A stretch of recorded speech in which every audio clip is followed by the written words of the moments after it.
So what's your kind of long-term plan then? Is it just to continue doing OFM for the 5, 10, 20, 30 years and stay in that kind of industry? Or is it to switch to something else where, obviously we were speaking before, where like you can't really exit, you can't really sell an OFM agency, it's kind of difficult. So is it to transition to something else or just keep raking in that cash flow from OFM? So now that I've done business, I understand business to a way higher level. I've met people like you, people that are serious in business that are doing, there's a million things I could be doing obviously. So now like my network, my mind is open to trying this. So essentially with OFM, I can't speak for 5 years because like a year ago, if I predicted now, I'd be like, I wouldn't fucking predict my life in a year. So essentially for when it makes sense, I'm going to still run the business, but I'll probably essentially outsource a lot of everything and basically make it so that I don't have to spend my mental effort on it as much, so that it still gives me that cash every month for me to then look into a longer term project, something that I can potentially sell, build a brand. But again, like with that, that's a long term thing. So like, I don't want to drop everything I'm making to do that. I'll have it running in the background and then look into something bigger that I can sell for 10 million, 100 million. But like, these ideas, these things don't just start out of nowhere. Like I understand business to some degree, but it's getting onto something that I can sell and scale long term and obviously set my life up, family's life, etc. Do you have like long-term goals in terms of monetary wise, in terms of like lifestyle? Like, what do you want your life to be like in 20 years time?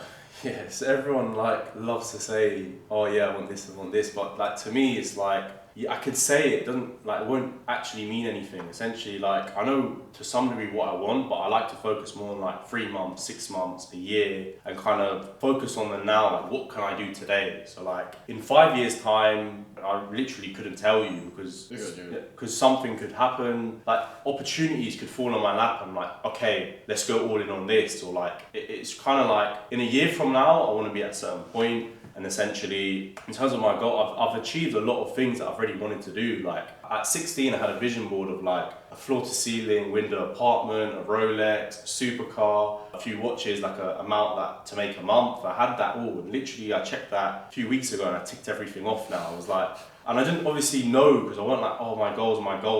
I was just like doing the work. And I've achieved most of it, and I've travelled basically everywhere right now. Now I'm based in Manchester. I'm just locked in on scaling everything, because with going from 0 to like 10, 20, 30k a month, for example, that jump there is like probably the craziest in terms of like the whole world's open to you, and like you have to spend that money, you have to experience it, move out, go travel with your boy, just spend everything you make for like a few months. And I've done that now. So now I'm like just locked in on scaling to $1 million a month, to big numbers, and obviously looking at opportunities that in the next 5 years I can be set up with something that I could sell or put my time into.